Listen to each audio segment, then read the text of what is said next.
பெந்தகோஸ்ட் சபையினுடைய பெந்தகோஸ்ட் search of God சபையினுடைய போதகர் தான் பாஸ்டர் ஜெயஸ்தாஸ் அவர்கள். நம்ம சுப்பிரமணியபுரத்தில் இருக்கிறார். அவர் இலங்கையிலேருந்து வந்திருக்கிறார். ரெஹபோத் பெனியேல் திருச்சபையின் சார்பாக எங்கள் அனைவருடைய இதயம் கலந்த வாழ்த்துக்கள், வரவேற்புகள். ஓகே, நம்மத்திலே அவரை இன்ட்ரடியூஸ் பண்ணுவார் பாஸ்டர் ஜெயஸ்தாஸ். பிற்பாடு கர்த்தருடைய ஊழியக்காரர் அவருடைய வார்த்தையை தருவார்.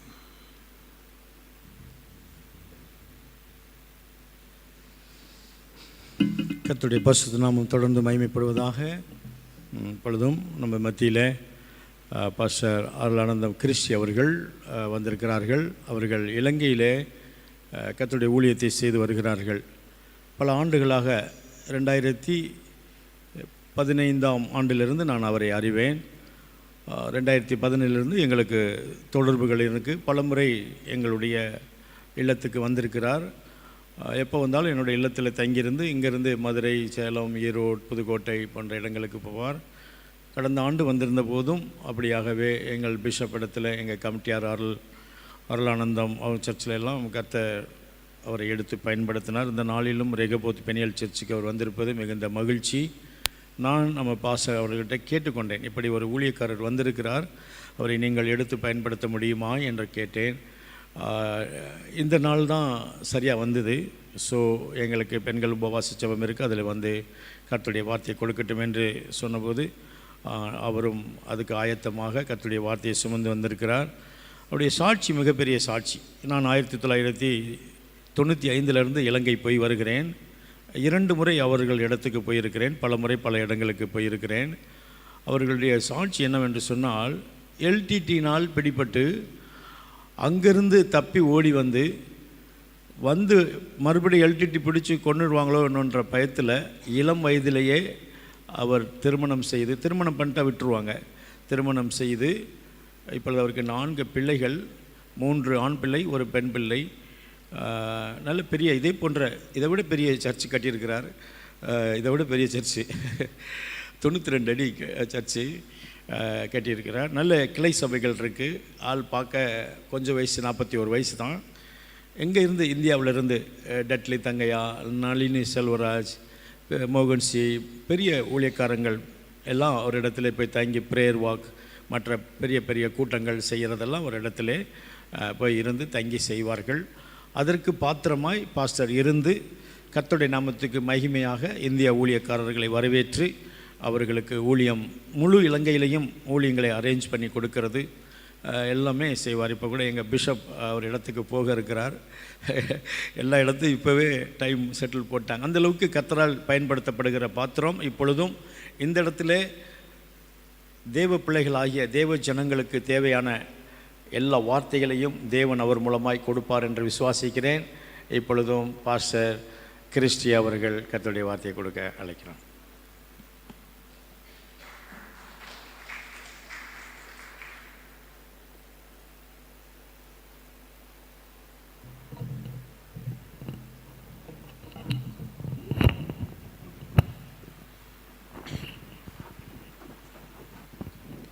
கர்த்தர் பாராட்டியிருக்கிற எல்லா கிருபைகளுக்காக நான் ஆண்டவரை துதிக்கிறேன்.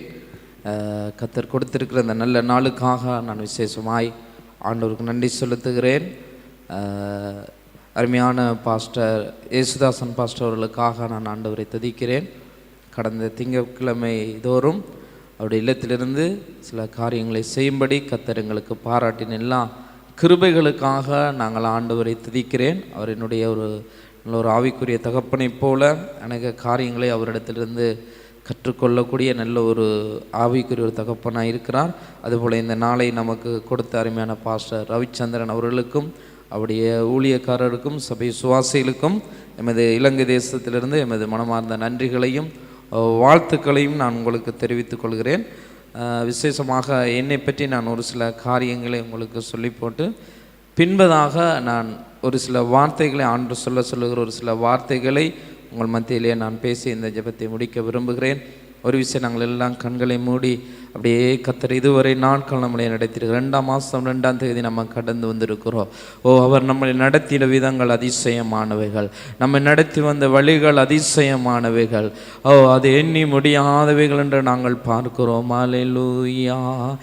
எங்கோ நான் வாழ்ந்தேன், அறியாமல் அலைந்தேன், என் நேசர் தேடி வந்தீ. எல்லாரும் சொல்லுவோமா? எங்கோ நான் வாழ்ந்தேன், அறியாமல் அலைந்தேன், என் நேசர் தேடி வந்தீ. எங்களை நெஞ்சாறு அணைத்து முத்தங்கள் கொடுத்து நீழலாய் மாற்றிவிட்டே. என்னை நெஞ்சார அணைத்து முத்தங்கள் கொடுத்து நீழலாய் மாற்றிவிட்டு, எங்களை மாற்றிவிட்டே. நன்றி உமக்கு நன்றி ஐயா, நன்றி உமக்கு நன்றி. எங்கள் அப்பா பிதாவே ஆன தேவா, அருமை இரட்சகரே இரட்சகரே, ஆவியானவரே. பரிசுத்த ஆவியானவரே, தொடர்ந்து நம்முடைய ஆளுகை நம்முடைய பிரசனங்களோடு கூட இருக்கட்டும், எங்களோடு கூட நம்மளை நடத்தும். இயேசுவின் நாமத்தில் ஜெபிக்கிறோம் நல்ல பிதாவே, ஆமென். நல்லது. உங்கள் மத்தியிலே இந்த நாட்களிலே கடந்து வருவதற்கு ஆண்டவர் அந்த நாட்களையும் நேரங்களையும் கர்த்தர் முன்குறித்திருக்கிறார். இத்தனை பேர் இந்த காலவழியில் சந்தோஷமாக இருக்கிறாங்க. அல்லேலூயா. ஆண்டுடைய சமூகத்திலே நானும் நீங்களும் சந்தோஷமாக இருப்பது கர்த்தர் கொடுத்த ஒரு பெரிய பாக்கியம். அல்லேலூயா. அதே போல் ஒரு பெரிய சந்தோஷமும் சமாதானமும் எங்கேயுமே கிடைக்காது. உண்மையிலே அநேக விண்ணப்பங்களுக்காக நாங்கள் செபிக்கிற பொழுது உண்மைக்குள்ளே அதில் ஒரு பெரிய சந்தோஷம் நமக்கு. தேசங்களுக்காய், மக்களுக்காய் இப்போ நடக்கக்கூடிய காரியங்களை இனங்கண்டு நாங்கள் என்ன செய்திருக்கிறோம்? செபித்திருக்கிறோம். நிச்சயமாக அந்த ஜெபம் நம்முடைய வாழ்க்கையிலும் குடும்பங்களிலும் அது பெரிய ஆசீர்வாதங்களை, நன்மைகளை கொண்டு வரும். பாஸ்டர் ரவிச்சந்திரன் பாஸ்டர் அவர்கள் என்னை கேட்டார், நீங்கள் எப்பொழுது நீங்கள் ரட்சிக்கப்பட்டீர்கள் என்று அவர் கேட்டார். ரட்சிக்கப்பட்ட ஆண்டை மட்டும் நான் அவருக்கு சொன்னேன். உண்மையிலே நான் அநேக இடங்களுக்கு நான் ஊழியத்துக்கு போனாலும் இங்கு நிற்கிற பொழுது என்னுடைய இருதயம் அதிகமாக ஆண்டவரை துதிக்கக்கூடிய ஒரு இருதயத்தை கர்த்தர் எனக்கு கொடுத்திருக்கிறார். அல்லேலூயா. ஏனென்று சொன்னால் நான் ரட்சிக்கப்பட்ட மாவட்டம் வந்து புதுக்கோட்டை. அல்லேலூயா. 1990ஆம் ஆண்டிலே கொடிய யுத்தம், நாங்கள் இடம்பெயர்ந்து போக வேண்டிய ஒரு சூழ்நிலை கடந்து வந்தது. அப்பொழுது எங்களோட யாழ்ப்பாண தேசத்தில் எங்களோட வீட்டுக்கு இப்படி எதிர் பக்கத்தில் இருக்கிற ஒரு வீட்டுக்கு பங்கர் கிண்டி தான் நாங்கள் கீழெல்லாம் இருப்போம். அப்படி பிளேனால் வந்து அந்த முன் வீட்டில் அடித்தது நிமித்தம் அந்த ஒரே வீட்டில் 6 பேர் மரித்து போனார்கள். அதுக்கு பிறகு என்னுடைய தாயும் தகப்பனும் தீர்மானித்தார்கள், இனி இலங்கை தேசத்தில் இருக்க முடியாது, எப்படியாவது ஒரு நாட்டுக்கு கடந்து போக வேண்டும் என்று சொல்லி 1990ஆம் ஆண்டு, எனக்கு எந்த மாதம் என்றெல்லாம் எனக்கு தெரியாது, அப்பொழுது எனக்கு ஒரு 7 வயது இருக்கும்.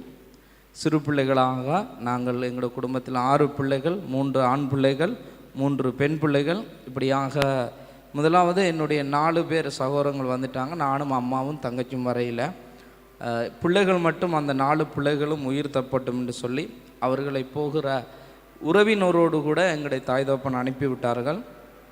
அதுக்கு பின்பதாகத்தான் நானும் என்னுடைய அம்மாவும் தங்கச்சி 4 பேரும் இனியும் இருக்க முடியாத ஒரு சூழ்நிலையோடு கூட நாங்களும் கடந்து வந்தோம். வந்து புதுக்கோட்டை தோப்புக்கொலை என்று சொல்லப்படுகிற அந்த அகதி முகாமிலே நாங்கள் இருந்தோம். ஆண்டவராகிய இயேசு கிறிஸ்துவை அறியாதவர்களாக நாங்கள் இருந்தோம். பரம்பரை ரோமன் கத்தலிக் நாங்கள் சேர்ந்தவர்களாக இருந்தோம். பல தெய்வங்களையும் நாங்கள் எம்மதமும் சம்மதம் என்ற ஒரு நிலையிலே எல்லா தெய்வங்களையும் வழிபடக்கூடியவர்களாக இருந்தோம். அப்பொழுது தான் பெரிய ஒரு புயல் எங்களுடைய குடும்பத்தில் 2002ஆம் ஆண்டு காலப்பகுதியிலே மரண தருவாயிலே என்னுடைய மூத்த சகோதரன் உயிருக்கு மத்தியிலே போராடி டாக்டராலே கைவிடப்பட்ட நிலையோடு எந்த தெய்வம் எங்களுக்கு உதவி செய்ய முடியும் என்ற ஒரு சூழ்நிலையோடு கூட இருக்கிற பொழுதுதான் ஆண்டவராகிய இயேசு கிறிஸ்து எங்களுடைய வாழ்க்கையிலே அவர் கடந்து வந்து ஆண்டவர் விடுதலை கொடுத்தார். அது நிமித்தம் நாங்கள் சத்தியத்தை அறிந்து ஆண்டவருடைய ரட்சிப்பை பெற்று நாங்கள் ஆவிக்குரிய வாழ்க்கையிலே 2 வருடங்கள் மாத்திரம்தான் திருப்பி இருந்தோம். 1992 ரட்சிக்கப்பட்டோம்.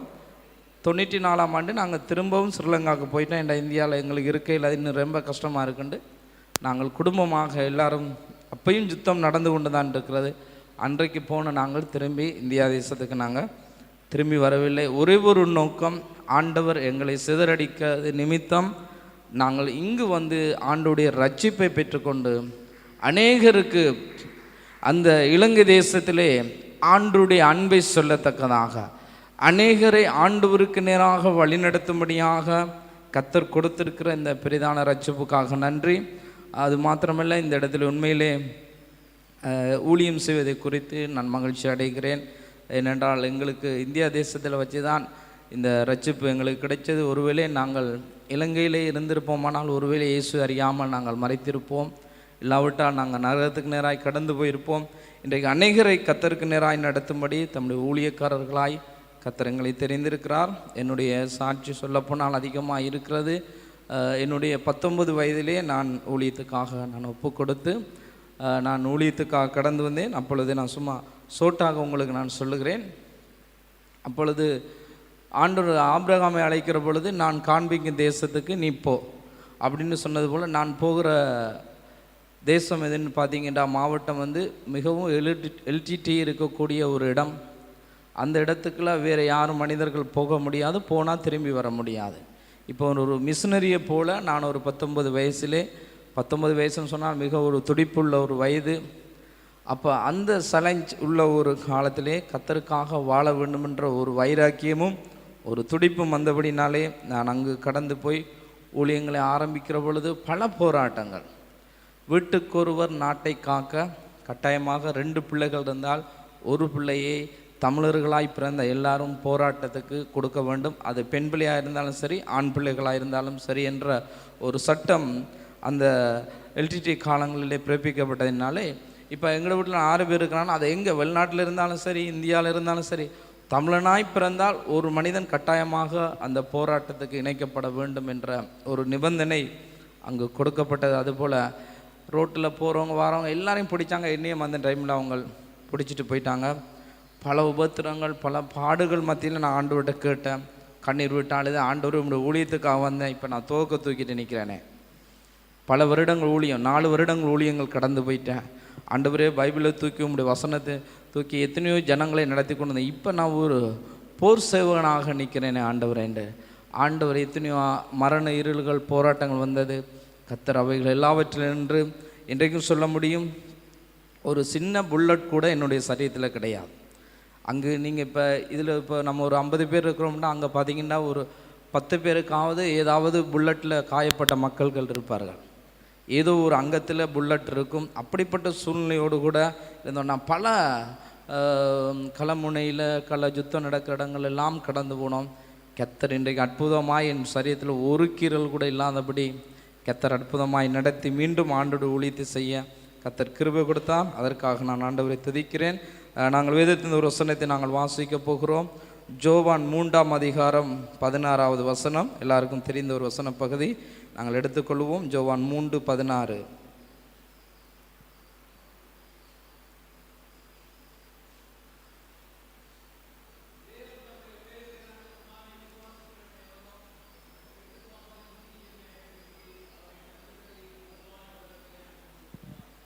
ஆமென். நம்ம எல்லாரும் சேர்ந்து வாசிக்கலாமா? நம்ம எல்லாரும் சேர்ந்து வாசிப்போம். தேவன் தம்முடைய ஒரே பேரான குமாரனை விசுவாசிக்கிறவனோ அவன் கெட்டு போகாமல் நித்திய ஜீவனை அடையும்படி அவரை தந்தரளி இவ்வளவாய் தேவன் உலகத்திலே அன்பு கூர்ந்தார். அப்போ தம்முடைய ஒரே பேரான குமாரனை அவர் எங்களுக்காக கொடுத்தார். நாங்கள் இன்றைக்கு ஆண்டவர் எப்படி நாங்கள் விசுவாசிக்கிறோம், அவருடைய சிலுவை மரணத்தை நாங்கள் விசுவாசிக்கிறோம். ஒரு காலத்தில் நானும் நீங்களும் இயேசுவே அறியாதவர்களாக, வேதம் சொல்லுகிறது, இந்த பிரபஞ்சத்தின் பிசாசானவன் நம்முடைய இருதயங்களை என்ன செய்து வச்சுருந்தானா? குருடாக்கி வைத்திருந்தான். ஆண்டவரை பற்றி சொன்ன நம்ம கேட்க மாட்டோம். பல சூழ்நிலைகளிலே நாங்கள் எல்லாரும் ரட்சிப்பை நாங்கள் பெற்றிருக்கலாம். அல்லேலூயா. அல்லேலூயா. இலங்கை தேசத்தில் எங்களுக்கு சுவிசேஷம் அறிவிக்கப்பட்டது. இயேசுவை பற்றி சொன்னார்கள். அப்பொழுது என்னுடைய குடும்பம் அதை ஏற்றுக்கொள்ளவில்லை. ஒரு ஆபத்து, ஒரு சூறாவளி, ஒரு பிரச்சனை எல்லாம் முடிந்ததென்று சொல்லுகிற பொழுது யார் ஒரு கடவுளுங்களுக்கு உதவி செய்ய முடியும் என்ற ஒரு சூழ்நிலை இருக்கிற பொழுதுதான் ஆண்டவராகிய இயேசு கிறிஸ்து இன்றைக்கும் உங்களுடைய வாழ்க்கையிலும் என்னுடைய வாழ்க்கையிலும் அவரை அறிந்திருக்கிற எல்லாருடைய வாழ்க்கையிலும் ஆண்டு சொன்னால், நான் நேற்றும் இன்றும் என்றும் மாறாத தேவனாக இருக்கிறேன். அல்லேலூயா. அப்போ நம்முடைய தேவன் சதா காலங்களிலும் நம்மளை நடத்துகிற தேவன். அல்லேலூயா. நாங்கள் உண்மையுள்ளவராக இருக்க வேண்டும். மரண பரியந்தமும் நானே நீங்களும் எப்படி இருக்க வேணும்? ஆண்டவர் கொடுத்த இந்த ரட்சிப்புக்கு நாங்கள் உண்மை உள்ளவர்களாக இருக்கிறவர் மாத்திரம்தான் நாங்கள் என்ன செய்வோம்? அந்த பரலோக ராஜ்யத்துக்குள்ள நாங்கள் பிரவேசிக்க முடியும். ஆனால் இன்னொரு வசனத்தை நாங்கள் வாசிப்போம். ரோமர் 8:38 வாசிப்போம். ரோமர் 8ஆம் அதிகாரம் 32வது வசனம்.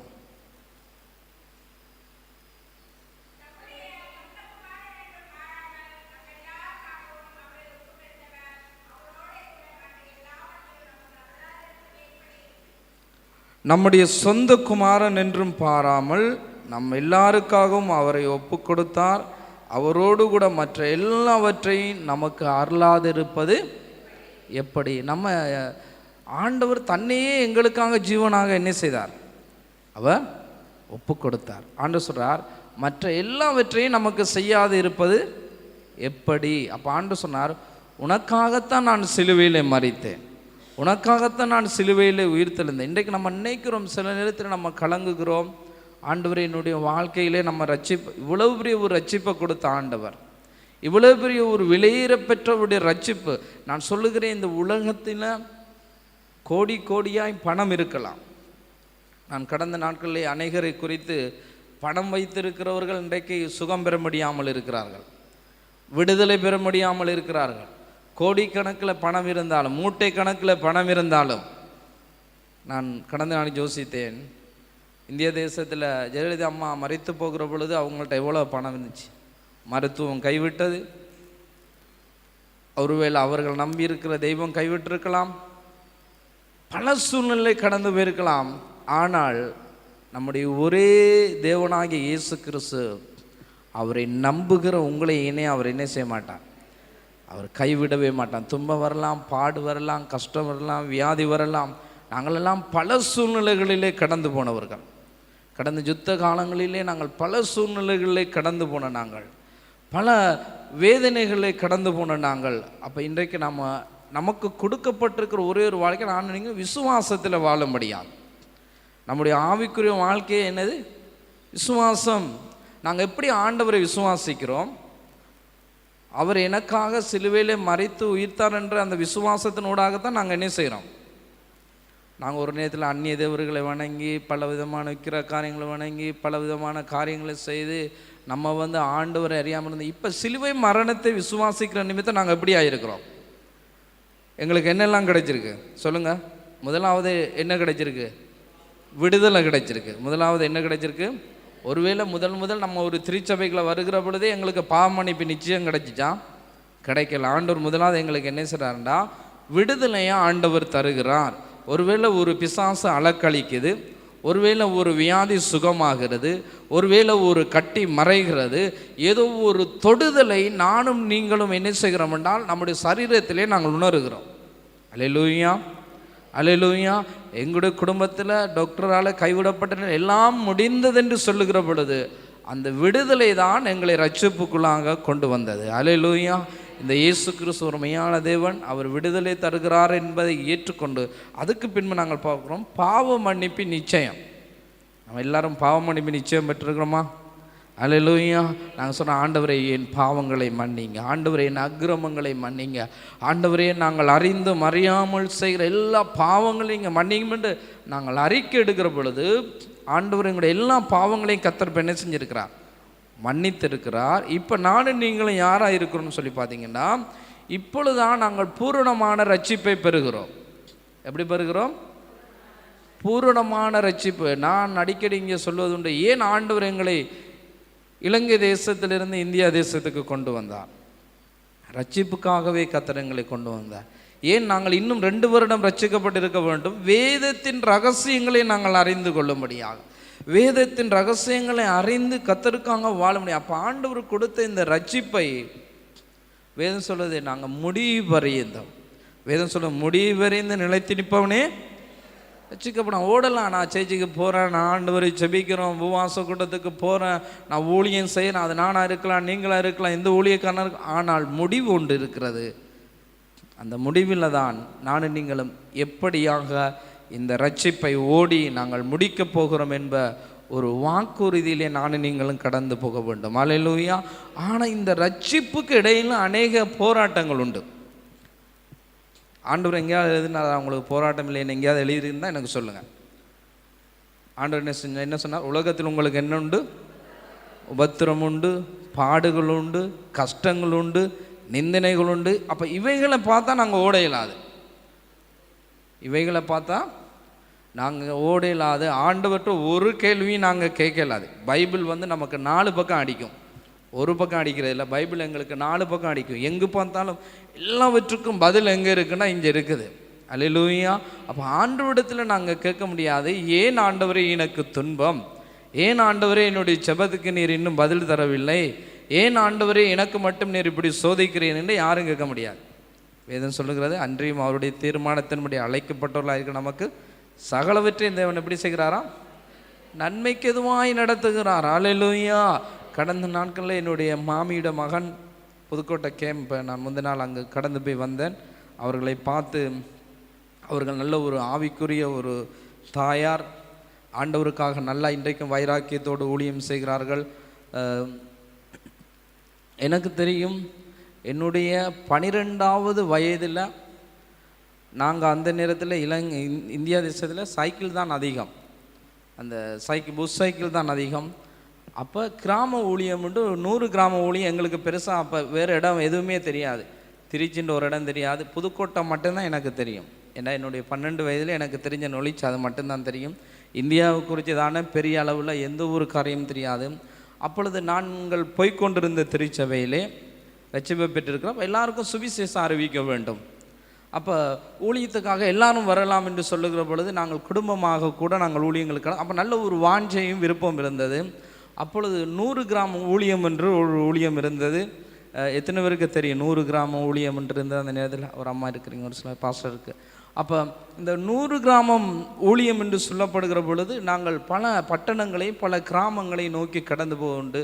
அப்பொழுது என்னுடைய 12 வயதிலே அந்த புதுக்கோட்டை பகுதியில் பல கிராமங்களை, ஆனால் ஒன்றும் தெரியாது, கைப்பிரதி கொடுப்போம், இயேசு நல்லவர், இது மாத்திரம் வேறு ஒன்றுமே தெரியாது. ஆனால் அந்த நாங்கள் கொடுக்குற கைப்பிரதிக்குள்ளே இயேசு எப்படிப்பட்டவரெல்லாம் நல்லவர், இயேசு எப்படிப்பட்டவரெல்லாம் உன்னுடைய வாழ்க்கையை மாற்றுவார்ன்ற ஒரு செய்தி என்ன இருக்கிறது? அங்கே இருக்கிறது. அல்லேலூயா. இன்றைக்கு மனிதனுக்கு கைப்பிரதி கொடுத்தீங்கன்னா படிக்கிறதுக்கு நேரம் கிடையாது, அதை வேண்டி அப்படியே கசக்கிட்டு போடுவான். யாரோ ஒரு மனிதருக்கு ஏதோ ஒரு வசனம் தொடும், ஏதோ ஒரு வார்த்தை தொடும். அதனாலே ஆண்டவரிடத்தில் வந்தவர்கள் அதிகமான பேர் இருக்கிறார்கள். இன்றைக்கு அநேகர் பாடல்கள் வழியாக ரட்சிக்கப்பட்டவர்கள் இருக்கிறார்கள். நம்ம பாடுகிற பாடல்கள் வழி அநேக ரட்சிக்கப்பட்டவர்கள், விடுதலை ஆகப்பட்டவர்கள் இருக்கிறார்கள். ஏதோ ஒரு விதத்தில் ஆண்டவருடைய சுவிசேஷம் கடந்து போகிறதா இருக்கிறது. இன்றைக்கு நான் சென்னையில் ஒரு இடத்துல கேட்டேன், 100 கிராமம் ஊழியத்தை குறித்து எத்தனை பேருக்கு தெரியும்? யாருக்குமே தெரியாது. அல்லேலூயா. உண்மையிலே இந்தியா தேசத்தில் இப்போ நான் நினைக்கிறேன் பல சூழ்நிலைகள் இருக்கிறனால நம்ம அடிக்கப்படுவதற்காகவே நாங்கள் அழைக்கப்பட்டிருக்கிறோம். அல்லேலூயா, அல்லேலூயா. பவுலையும் சீலாவையும் சிறைச்சாலையில் அடைச்ச பொழுது அவங்க என்ன செய்யலை? கவலைப்படலை, துக்கப்படலை. எங்களை அடைச்சிட்டாங்க, எங்களுக்கு சாப்பாடு இல்லை, தண்ணி இல்லை, குடும்பத்தை குறித்து எதை குறித்தும் கவலை இல்லை. அல்லேலூயா. நம் ஆராதிக்கும் தேவன் நல்லவர், விடுவிக்க வல்லவரே. நாம் ஆராதிக்கும் தேவன் நல்லவர், விடுவிக்க வல்லவரே. எரிகின்ற அக்கினிக்கும் ராஜாவுக்கும் விடுவிக்க வல்லவரே. எரிகின்ற அக்கினிக்கும் ராஜாவுக்கும் விடுவிக்க வல்லவரே. நாம் ஆராதிக்கும் தேவன் நல்லவர் விடுவிக்க வல்லவரே. இப்போ நமக்கு தெரியும், பவுலும் சீலாவுக்கு என்ன தெரியும்? நீ என்னத்தை தான் நீ கட்டி போடையா, ஆனால் நான் என்ன செய்வேன், எங்கெல்லாம் நாங்கள் துன்பத்தின் மத்தியிலையும் பாடுகள் மத்தியிலும் அந்த டைமில் பிசாசை நம்மளை பல வழியில் கொண்டு போவான். அந்த நேரத்தில் தான் நான் நீங்கள் என்ன செய்யணும், தாவீதின் குமாரனே எனக்கு இறங்கும் என்று சொல்லி அன்றைக்கு பெத்லகேமு குருடன் தீகமாக கூப்பிட்டான். அப்போ நானும் நீங்கள் என்ன செய்யணும், அந்த நேரத்தில் இன்றைக்கு நாங்கள் ஒன்றை விளங்கி கொள்ள வேண்டும். இன்றைக்கு நிறையா பேருக்கு உபத்திரங்களும் பாடுகளும் வந்தோன்னு என்ன செஞ்சிருவாங்கன்னா அப்படியே டவுன் ஆயிடுவாங்க. என்னத்தை ஜெபிச்சு என்ன நடந்துச்சு? பிசாசு இன்றைக்கு பலவிதமான சோர்வுகளை கொண்டு வருவான், பலவிதமான பலவீனங்களை கொண்டு வருவான்.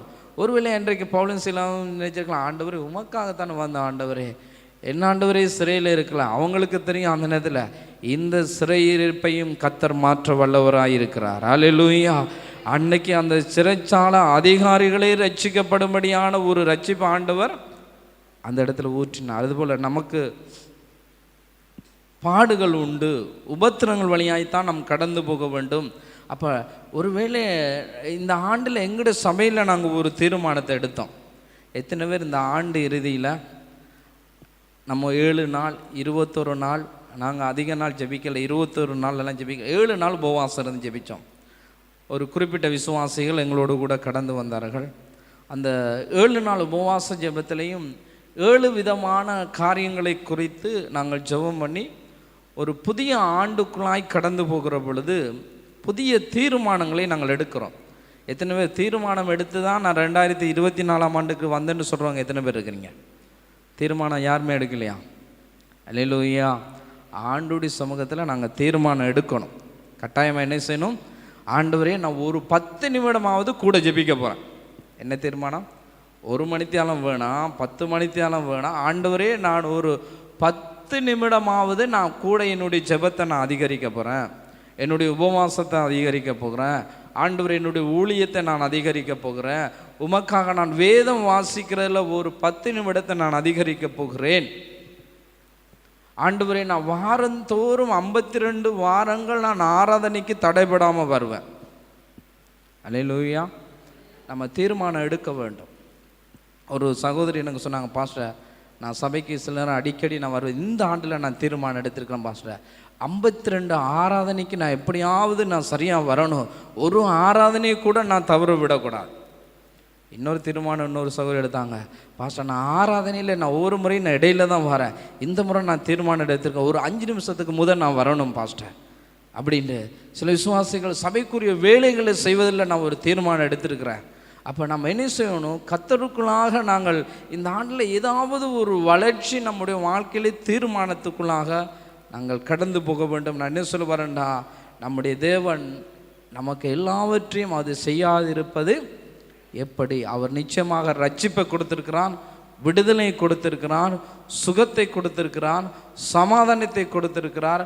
ஒரு நேரம் நாங்கள் எப்படியாவது ஆண்டவர் சாப்பிடுவதற்கு நம்ம கிருபை கொடுக்குறார். அல்லேலூயா. ஒரு நாளும் ஆகாரத்தை நான் இங்கே ஒரு முறையும் சாப்பிடக்கல. நான் என்னுடைய சின்ன குடும்பத்தை நினைப்பது உண்டு. இலங்கை தேசத்திலே பொருளாதாரம் நான் நினைக்கிறேன் பாஸ்டர் அடிக்கடி நல்ல செய்திகளை அவர் கேட்கிறார், இலங்கை தேசத்தை குறித்து நன்றாய் அறிந்திருப்பார் என்று நான் நினைக்கிறேன். அவர் அங்கு இலங்கையை குறித்து தானே செபிக்கிற பொழுது நான் அங்கு பார்த்தேன். இலங்கை தேசத்தினுடைய பொருளாதாரம் மிக ஒரு சூழ்நிலை கடந்து போகிறது. என்னுடைய மனைவி கடந்த நாட்கள் எனக்கு கால் பண்ணி சொன்னாங்க, ஒரு அம்மா சாப்பிடுவதற்கு ஒன்றுமில்லை 2 நாள், அப்படி பொருளாதார ரீதியாக மிகவும் ஒரு கஷ்டமான ஒரு சூழ்நிலை. நேற்றைய தினத்தில் திருச்சி கேம்பில் எனக்கு ஒரு சொந்தக்காரர் இருக்கிறாங்க, அங்கே போனேன். அந்த பாஸ் சொன்னார், அவர் எங்களுடைய சொந்தக்காரர் சித்தப்பா, அவர் சொன்னார், இந்த மூட்டையும் அரிசி கிடக்கு பாருங்கள், இங்கே இலங்கையிலே சாப்பிடுவதற்கு இன்றைக்கு ஒரு நேரம் ஆகாரத்துக்காக கஷ்டப்படுகிற ஏராளமான ஜனங்கள் இருக்கிறார்கள்.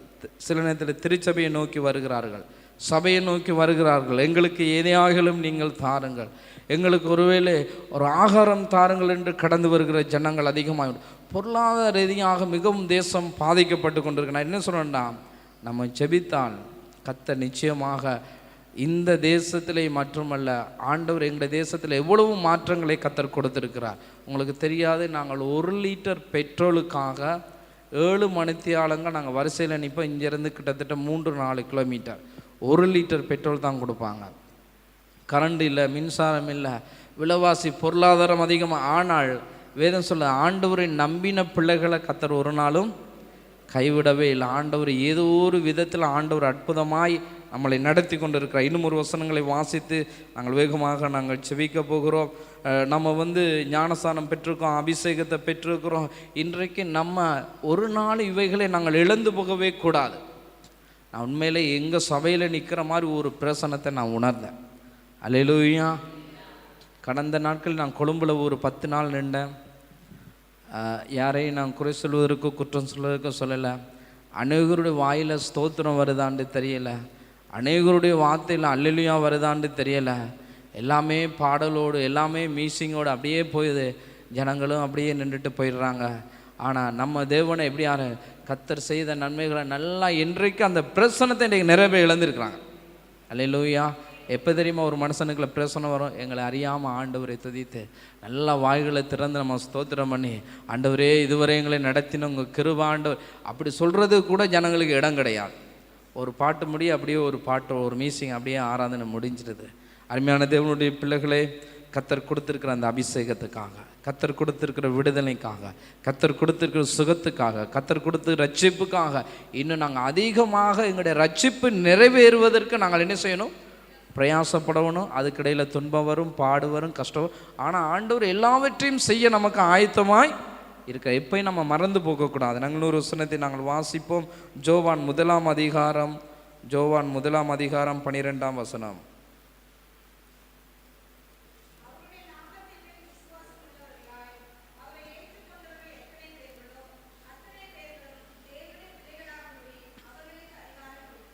இப்போ நாங்கள் தேவனுடைய பிள்ளைகளாகும்படி ஆண்டவர் எங்களுக்கு என்ன செய்திருக்கிறார்?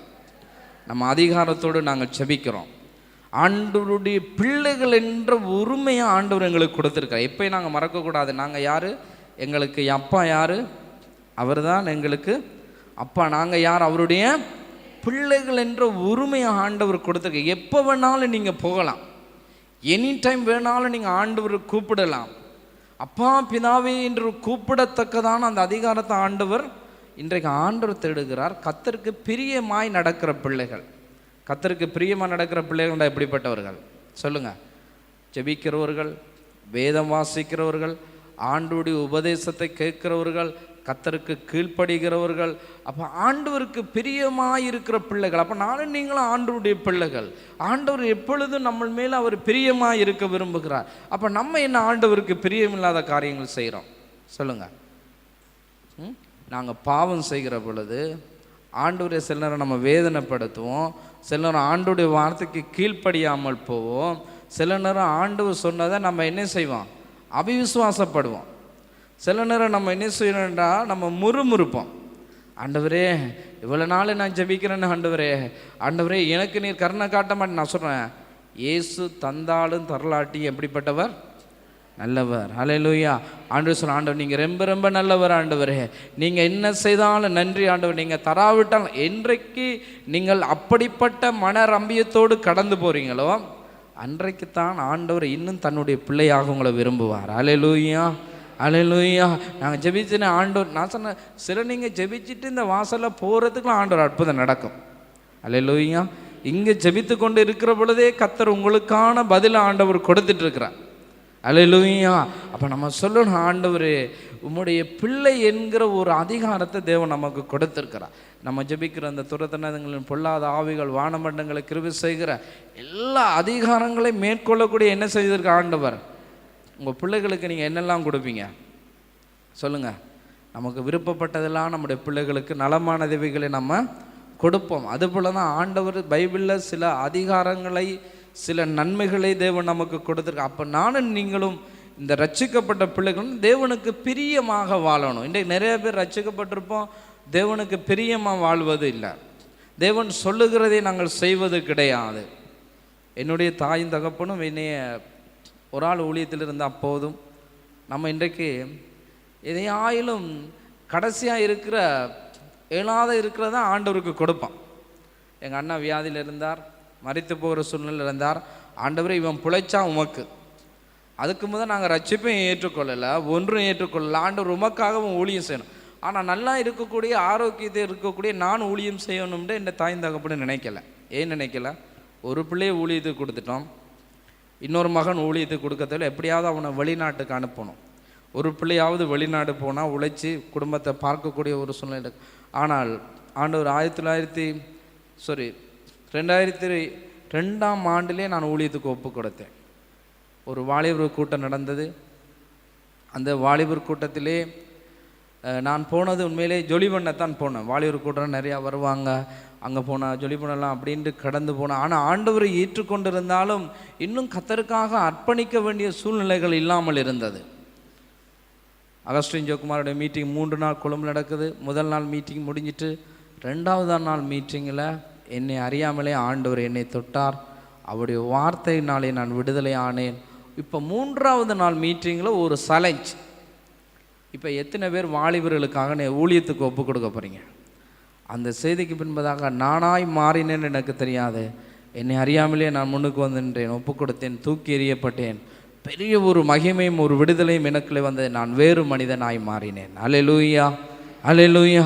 எனக்குள்ள இருக்கக்கூடிய எல்லா விதமான காரியங்களும் மாறினது.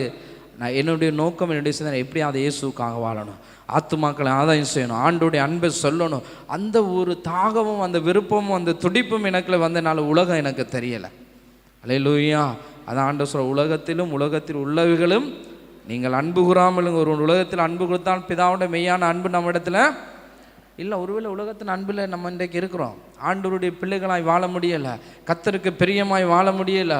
ஒருவேளை நம்ம சேர்ச்சைக்கு வந்தாலும் ஆராதித்தாலும் நம்ம சொல்லணும், பல இடங்களுக்கு கடந்து போனாலும் எங்கு வாழ்ந்தாலும் நாங்கள் எப்படி இருக்கோண்டா, ஆண்டவருக்கு பிரியமாக நாங்கள் வாழ வேண்டும். அல்லேலூயா. உலகத்தோடு ஒத்து போவதற்கு, உலகத்தோடு வாழ்வதற்கு தேவன் எங்களை அழைக்கவில்லை. ஆண்டவர் எப்படி எடுத்தானா, உலகத்திலேருந்து எங்களை என்ன செஞ்சுருக்கிற ஆண்டவர் வேர் பிரித்த வாழ்க்கை. அப்போ நான் இப்போ ஏசுதாஸ் சொன்னேன், என்னுடைய பாடசாலை நாட்களில் இப்போ 20 ஆண்டுகளை கடந்து வந்த பொழுது வாலிபர்களுக்கான ஒரு குரூப் இருக்கிறது, எங்களோட பாடசாலை மாணவர்களுக்கான ஒரு குரூப். அப்போ அதில் பிள்ளைகள் பொடிகள் எல்லாம் சேர்ந்து கிட்டத்தட்ட 3 வகுப்புகளை சேர்த்து 60 மாணவர்கள் நாங்கள் வாட்ஸ்அப்பில் இருக்கிறோம். பலரும் பல விதமான சூழ்நிலை இருக்கிறார்கள். ஒரு சில வெளிநாடு இருக்கிறார்கள், ஒரு சில பல ஜொப்பிலே பல வேலையிலே எல்லாரும் இருக்கிறார்கள். இப்பொழுது எல்லா மாணவர்களையும் சேர்ந்த அந்த குறிப்பில் அவர் ஒரு அழைப்பு கொடுத்தார்கள்.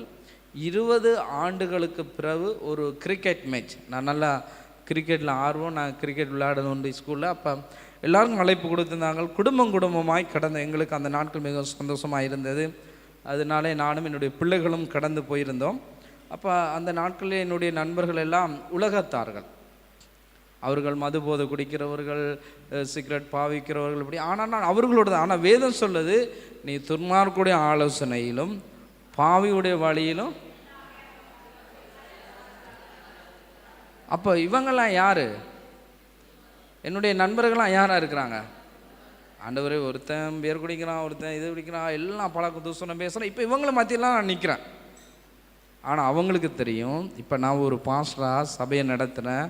ஆனால் அவங்க பேசுகிறாங்க, நாங்கள் காதில் இந்தியாவில் கேட்காத மாதிரி இப்படி இருந்து. பிறகு இவங்க என்ன செஞ்சாங்கன்னா, இவங்க வாலிபர்களாக இருக்கிற எல்லா வாலிபர்களும் அவங்க குடிப்பதற்கான சில மதுபானங்களை வேண்டி கொண்டு வந்தாங்க. கிறிஸ்தவ பிள்ளைகள் நாங்கள் 3 பேர் இருக்கிறோம். இன்னொரு பாஸ்டருடைய மகன், இன்னொரு ஊழியம் செய்கிற தம்பி, நான் பாஸ்டர், இன்னும் ஒரு பெண்கள்லேயும் ஒரு சில பிள்ளைகள் இருக்கிறாங்க. இப்போ குடிப்பதற்கான சில மதுபானங்களை இவர்கள் வேண்டி கொண்டு வந்துட்டாங்க. இப்போ நாங்கள் நிற்கிறோம். சரின்னு சொல்லிட்டு இவங்க பார்த்தீங்கன்னா, அதில் எங்களுக்கு விசேஷமாக, அவனுக்கு தெரியும் நாங்கள் குடிக்க மாட்டோம், எங்களுக்கு கொக்கோ கோலா சோடாவும் மிக்சர் பேக்கெட்டும் வேண்டி கொண்டு வந்தாங்க. நீங்கள் அங்கே அப்புறம் அவங்கள எங்களை பார்த்துட்டு சிலர் கேட்டாங்க, என்னடா நீங்கள் இவ்வளோ காலம் குடிக்காமல் இருக்கிறீங்க? குடினாலே என்னுடைய மனைவியை நான் இழந்திருக்கிறேன், குடினாலே நான் கஷ்டத்தில் போயிருக்கிறேன், நீ இவ்வளவு சந்தோஷமாக இருக்கிறையே, என்ன நடந்து? நான் சொன்னேன், இயேசு கிறிஸ்து எனக்குள்ளே வந்தின பொழுது நான் வேறு மனிதனாய் மாறினேன். இன்றைக்கு நீனும் அந்த ஆண்டவராகிய இயேசு கிறிஸ்துவை ஏற்றுக்கொள்வேன். நான் உடைய வாழ்க்கையில் ஒரு பெரிய அப்போ நம்ம எங்கு தான் போனாலும் நம்ம என்ன செய்ய வேணும் என்றால், தேவனுக்கு பிரியமாக நாங்கள் வாழணும். அல்லேலூயா. நாங்கள் ஆருடைய பிள்ளை? வேதம் சொல்ல, அவர் பரிசுத்தர், அதுபோல் நான் என்ன செய்யணும்? பரிசுத்தராய் வாழணும். சில நேரம் அசுஸ்தியான இடங்களில் நிற்க வேண்டிய வரும். அதுலேயும் நம்ம பரிசுத்தமாய் வாழ்வதற்கு நாங்கள் என்ன செய்யணும்? எங்களை நாங்கள் முன்மாதிரியாய் காட்டுகிற பொழுது, தேவனுக்கு பிரியமாக நாங்கள் வாழுகிற பொழுது, ஆண்டவர் சொல்கிறார், தாவீதை பார்த்து சொல்கிறார், என்னுடைய இருதயத்துக்கு நீ ஏற்றவன். ஆண்டவர் என்ன சொன்னார், இன்றைக்கு எத்தனை பேர் ஆண்டவருக்கு பிரியமாக வாழுகிற பொழுது தான் உங்கள் ஜெபத்துக்கெல்லாம் பதில் வரும். நீங்கள் சும்மா ஆண்டவருடைய சமூகத்தில் ஆண்டவரே என்று சொல்லி நம்ம ஆண்டவருக்கு பிரியமாக வாழாதபடி ஆண்டவரின் ஜெபத்தை கேட்கலாம், ஆண்டவர் எனக்கு அற்புதம் செய்யணும்னு சொன்னால் ஆண்டவர் செய்ய மாட்டார். நோ, ஆண்டவருடைய இருதயத்துக்கு ஏற்ற பிள்ளைகள், ஆண்டவருக்கு இருதயத்துக்கு ஏற்ற பிள்ளை. ஆண்டவர் ஏன் அவர்களும் ஆசீர்வதிக்கிறார், இவர்களும் ஆசீர்வதிக்கிறார், ஆண்டவரே என்னை ஆசீர்வதிக்கிறார்களே, ஆண்டவரே என்று ஜெபத்தை கேட்கிறார்கள, ஆண்டவரே எனக்கு இந்த தேவையை சந்திக்கிறார்ல. நான் சொல்கிறேன், கர்த்தருக்கு நம்ம பிரியமாக இருந்தால், கர்த்தருக்கு நாங்கள் உண்மையாக இருந்தால் நம்மளை அதிசயமாக அவர் நடத்துவார். அல்லேலூயா. மற்றவங்க நம்மளை இப்படி பார்க்க மாட்டாங்க, மற்றவங்க நம்மளை மேலே நோக்கி பார்க்கத்தக்கதாக நம்முடைய கண்களை கர்த்தர் பிரகாசம் உள்ளவர்களாய் கர்த்தர் மாற்றுவார். அல்லேலூயா, அல்லேலூயா. பாஸ்டருக்கு தெரியும், கிளிநொச்சி மாவட்டத்தில் இதே போல் ஒரு பெரிய சர்ச்சை கட்ட ஆண்டவர் கிருபை செய்தார். எந்த பணமும் இல்லை, எந்த உதவியும் இல்லை. ஆனாலும் ஆண்டவருடைய கிருபை, வேதம் சொல்லுது, உண்மை உள்ளவர்கள் பரிபூரண ஆசீர்வாதங்களை பெறுவார்கள்.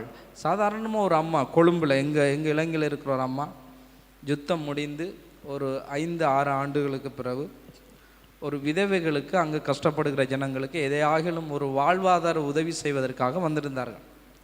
வந்திருந்த பொழுது நான் அவரிடத்தில் சொல்லியிருந்தேன், அப்பொழுது எங்களுக்கு ஆலயம் கிடையாது, நாங்கள் மரத்து வழியையும் சின்ன சின்ன கொட்டில் வழியையும் ஆராதனை செய்து கொண்டிருந்தோம். அப்பொழுது அந்த அம்மாவிடத்தில் பேசின பொழுது, என்னுடைய காரியங்களை கர்த்தர் இதெல்லாம் எப்படி செய்தார்னு பின்னுக்கு என்னுடைய வாழ்க்கையில் நிறையா இருக்கிறது.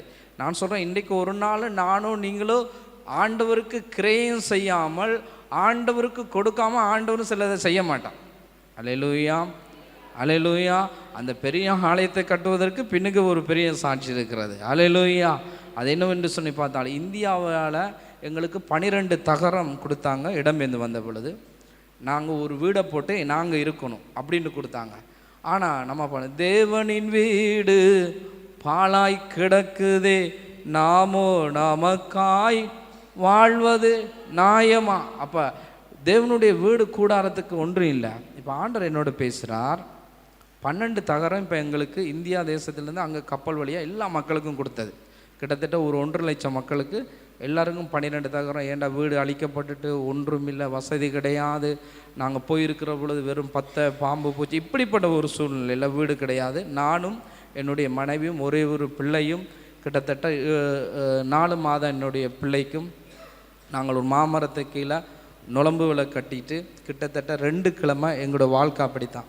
வெறும்படி ஒரு இடம் 10 கிலோ. ஏண்டா வீடு 2 வருஷமாக யுத்தம் நடந்து நாங்கள் அந்த இடத்துல கிடையாது, வேறு இடங்கள்லேருந்து திருப்பி மீள்குடியேற்றோம். மீண்டும் நாங்கள் அந்த இடத்துக்கு வந்து இருக்கிற பொழுது இப்போ ஆண்டவனோட பேசுகிறா, உன்கிட்ட இப்போ 12 தகரம் இருக்குது, இந்த 12 தகரத்தை நீ என்னுடைய ஆலயத்துக்காக நீ கொடுக்க வேண்டும். இப்போ நானும் ஒரு தீர்மானம் எடுத்தேன். சரி, ஆண்டவர் நம்மளோட பேசைகளை என்ன செய்யணும்? ஆண்டவர் ஒவ்வொரு ஞாயிற்றுக்கிழமை உங்களோட பேசினாராம். அதான் நான் சொன்னேன், ஒவ்வொரு முறையும் ஆண்டவர் நம்மளோடு பேசுகிற பொழுது நம்ம என்ன செய்யணும்? தீர்மானங்களை எடுக்கணும். கர்த்தருக்காக நாங்கள் எங்களை கொடுக்கிற பொழுது தான் கர்த்தர் வானத்தில் பலகணிகளை நமக்காக அவர் திறப்பார். அல்லேலூயா. இப்போ ஆண்டவர் சொன்னார், முதலாவது நீ என்ன செய்யணும்? இந்த 12 தகரத்தை நீ கொடுக்கணும். ஆண்டவர் சொன்ன, ஆண்டவர் இவ்வளோ கஷ்டப்பட்டு இவ்வளோ யுத்தம் முடிஞ்சு வந்து இப்போயாவது ஒரு வீடை போட்டு அதுலையாவது இருப்போம் தான் ஆண்டவரே நீர் இதையும் கொடுக்க சொல்லிடு. அந்த 12 தகரத்தையும் இப்போ எங்களுக்கு ஆராதனை நடக்க போகுது. கிட்டத்தட்ட ஒரு 120 ஜனங்கள் இருக்கிறாங்க. எல்லாரும் ஒரு மரத்துக்குள்ள ஆராதனை நடக்குது. நான் இப்போ முதலாவது ஆராதனை செய்திக்கு போவதற்கு முன்பதாக சொன்னேன், என்கிட்ட இருக்கக்கூடிய இந்த 12 தகரத்தையும் நான் ஆண்டவருக்காக நான் கொடுக்க போகிறேன். ஆண்டவர் எனக்கு கொடுன்னு சொல்கிறேன், நான் கொடுக்க போகிறேன்.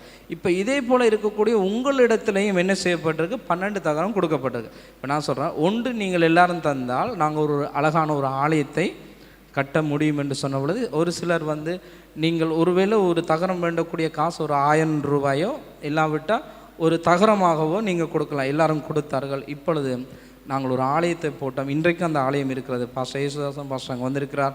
அந்த ஆலயத்தில் அதிகமாய் கர்த்தரை ஆராதித்தோம். பாருங்கள், அதுக்கு பின்பதாக ஆண்டவர் வந்து 6 மாதத்தில் 350 குடும்பம் இருக்கிறாங்க. நாங்கள் வாழ்கிற அப்படி ஒரு கிராமத்தில் அதில் 50 பேரில் முதல் பேர் எங்களுடைய பேரில் எங்களுக்கு வீட்டு திட்டத்தை ஆண்டவர் கொடுத்தார். அல்லேலூயா, அல்லேலூயா. எண்ணிக்கையில் அதிகமான பேருக்கு தான் கொடுப்பாங்க, 5 பேர் 6 பேர். நாங்கள் எண்ணிக்கையில் மிகவும் 3 பேர். ஆனாலும் வேதம் சொல்வது, நோவாவுக்கோ கர்த்தருடைய கண்களில் என்ன கிடைச்சது? கிருபை கிடைச்சது. அதுபோல் ஆண்டவர் அந்த கிராமத்தில் தேவனே எங்களுக்கு கிருபையை உண்டாக்கினார். இன்றைக்கு நாங்கள் அழகான ஒரு வீட்டை கட்டியிருக்கோம். அநேக ஊழியர்கள் வந்திருக்கிறார்கள், அங்கிருந்து ஊழியம் செய்து கடந்து போகிறது கத்தர். அப்போ நான் என்ன சொல்கிறேன்டா, இன்றைக்கு நம்ம கிரையும் செலுத்தாமல் ஆண்டவர் எதையும் செய்ய மாட்டான். அல்லேலூயா. என்றைக்கு நான் ஊழியத்துக்காக அந்த 12 தகரத்தை கொடுத்தனோ, ஒரு தாயார் வந்து நினச்சா அவங்க ஒரு 5 லட்சம் கொடுப்பாங்க, அவங்க 30 லட்சம் கொடுத்து இலங்கை காசில் ஒரு பிரபலமான ஒரு ஆலயத்தை கட்டி ஆராதிக்க ஆண்டவர் உதவி செய்தார். அல்லேலூயா. அநேக பாஸ்டர்மார் இன்றைக்கு இருக்கிறாங்க. சில பேர் நமக்காக வாழுவாங்க, நம்ம குடும்பத்துக்கு முதலிடம் கொடுக்குறவங்க இருக்கிறாங்க. ஆனால் அந்த நேரத்தில் கத்தருக்காக கொடுத்த பொழுதுதான் கத்தர் என்னுடைய உள்ளத்தை கத்தர் பார்த்தார். அல்லேலூயா.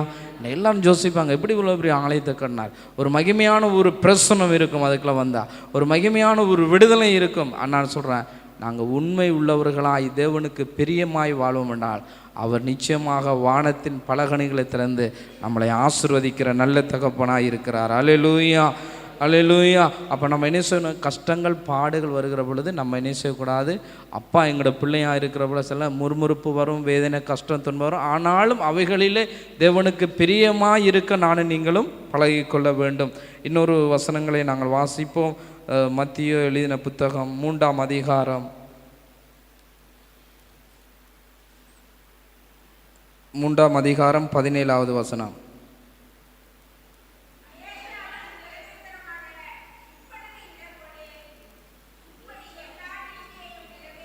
இல்லை, 17வது வசனம், 3ஆம் அதிகாரம்.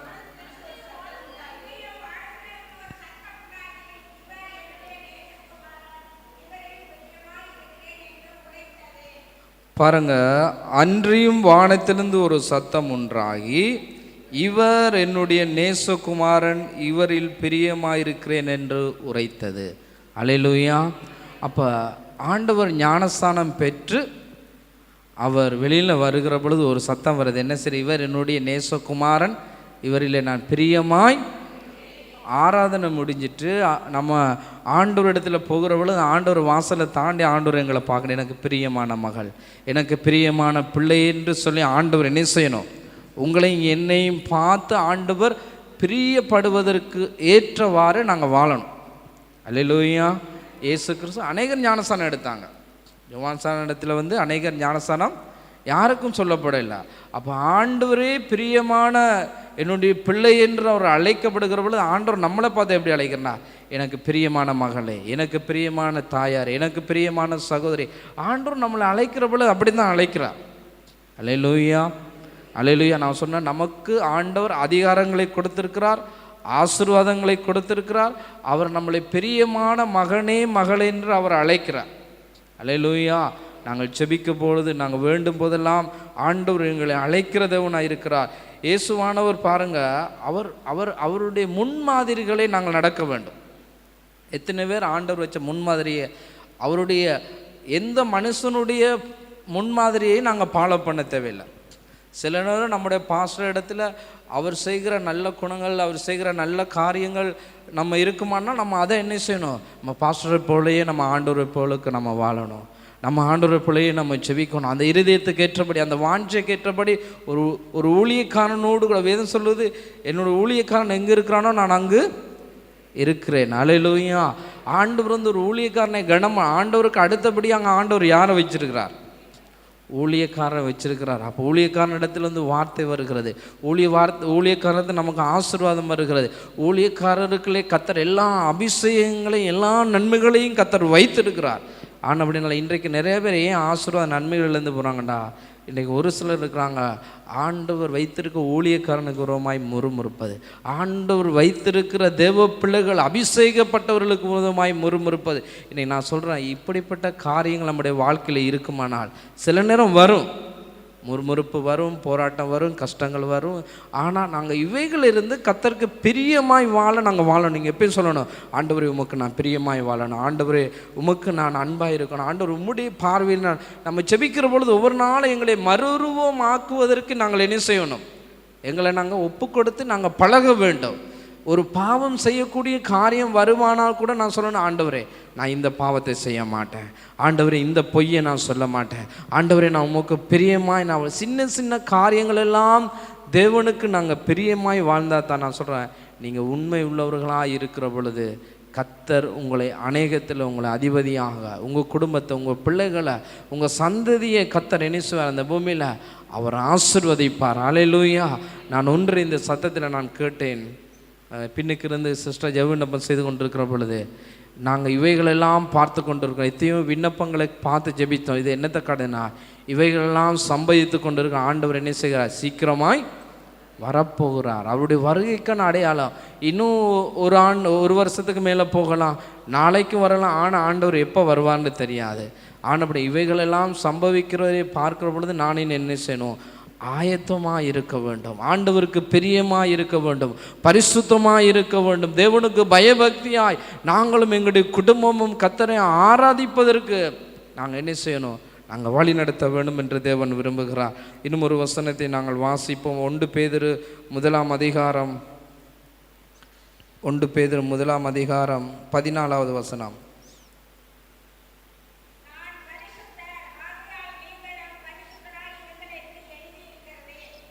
ஆமென். என்ன எழுதியிருக்கு, நான் பரிசுத்தர் ஆகையால் நீங்களும். அப்போ நம்ம நான் தான் சொன்னேன், நம்ம பரிசுத்தமாக இருப்பதற்கு நாங்கள் பிரியப்படணும்.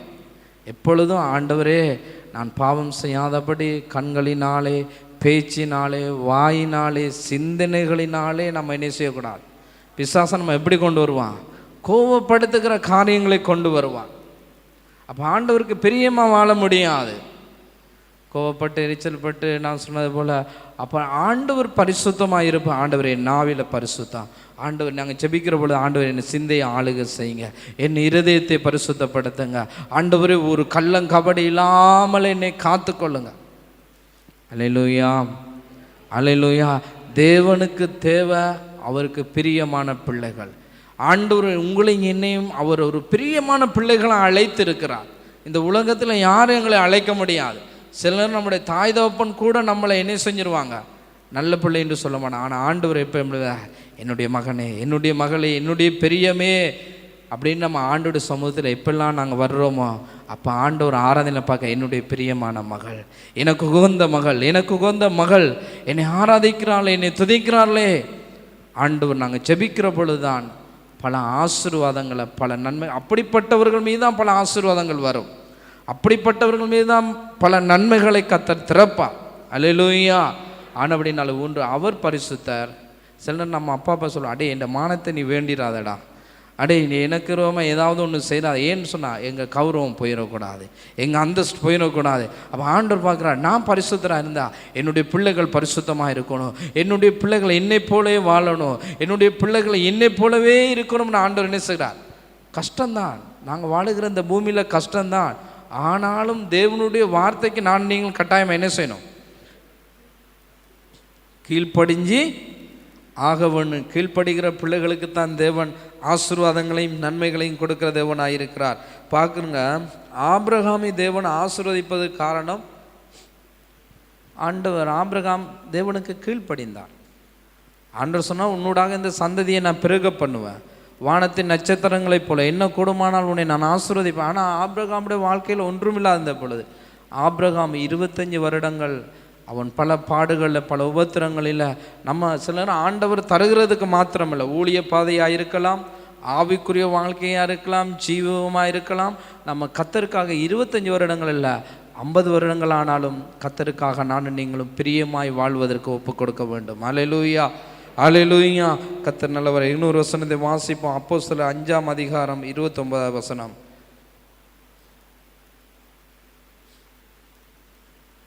அப்போஸ்தலர் 5:29.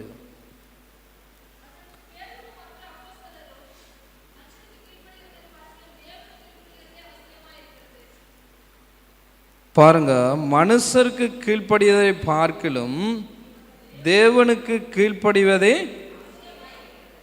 அது பிரியமாக இருக்கிறது. இன்றைக்கு நாங்கள் மனுஷரை தான் பிரியப்படுத்த பார்க்குறோம். யாரை பிரியப்படுத்த பார்க்குறோம்? இன்றைக்கி ஒரு மனுஷனுடைய காரியங்களை கேட்டு, மனுஷன் சொல்கிற காரியத்தை கேட்டு, ஆனால் ஆண்டவருடைய சத்தத்தை சில நேரம் கேட்டு ஆண்டவருக்கு பிரியமாக இருக்கிறது கிடையாது. அல்லேலூயா. எத்தனை பேர் சொல்கிறீங்க ஆண்டவர் என்னோட சில நேரத்தில் பேசுகிறார் என்று சொல்லுகிறவர்கள்? அல்லேலூயா. நம்முடைய மனசாட்சி நமக்கு சொல்லும். எத்தனை பேருக்கு நம்ம மனசாட்சி நமக்கு சொல்லும், நீ இன்றைக்கு நீ இப்படி போயிருக்கிற. ஒருவேளை நாங்கள் யாருக்கும் தெரியாமல் எந்த சூழ்நிலையோடு கடந்து போயிருக்கலாம். நம்ம நினைக்கிறது, நம்ம பேசுகிற எல்லாவற்றையும் கர்த்தர் நம்முடைய மனசாட்சி சொல்ல, நீ இன்றைக்கு ஏதோ ஒரு காரியத்தில் தவறி போயிருக்கிறாய், ஏதோ ஒரு காரியத்தில் நீ மனுஷனை நம்பி. அதான் வேதம் சொல்லுது, மனுஷன் மேலே இருக்கிற கண்களை நாங்கள் எடுக்கணும். அது கணவனாக இருக்கலாம், பிள்ளைகளாக இருக்கலாம், ஒருவேளை யாராக இருக்கலாம், அதிகாரிகளாக இருக்கலாம். நான் எங்களுடைய கண்கள் எப்படி இருக்கணும்டா, எங்களுடைய எஜமானனை பார்த்துருக்கணும். ஆண்டவரே, நீ தான் என் அப்பா. ஆண்டவரே, நான் உம்மை பிள்ளை. ஆண்டவரே, உமக்கு பிரியமாய் வாழுகிறேன். ஆண்டவரே, அப்பா, நான் இன்னும் உமக்கு பிரியமாய் வாழ்வதற்கு எனக்கு உதவி செய்யும் என்று நீங்கள் கேட்குற பொழுது, நீங்கள் மனுஷர் மேலே இருக்கிற உங்களுடைய நம்பிக்கையை நீங்கள் என்ன செய்யணும்? எப்படியெனில் நசனாகிய இயேசு, நம்ம இன்னொரு வசனத்தை நாங்கள் வாசிக்க போகிறோம்.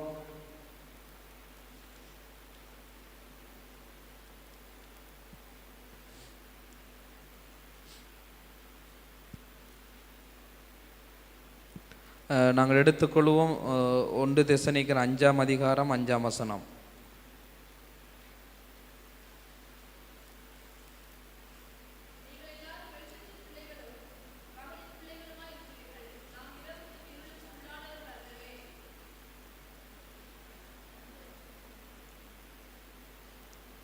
வாசிங்க சிஸ்டர், திருப்பி 5:5 வாசிங்க.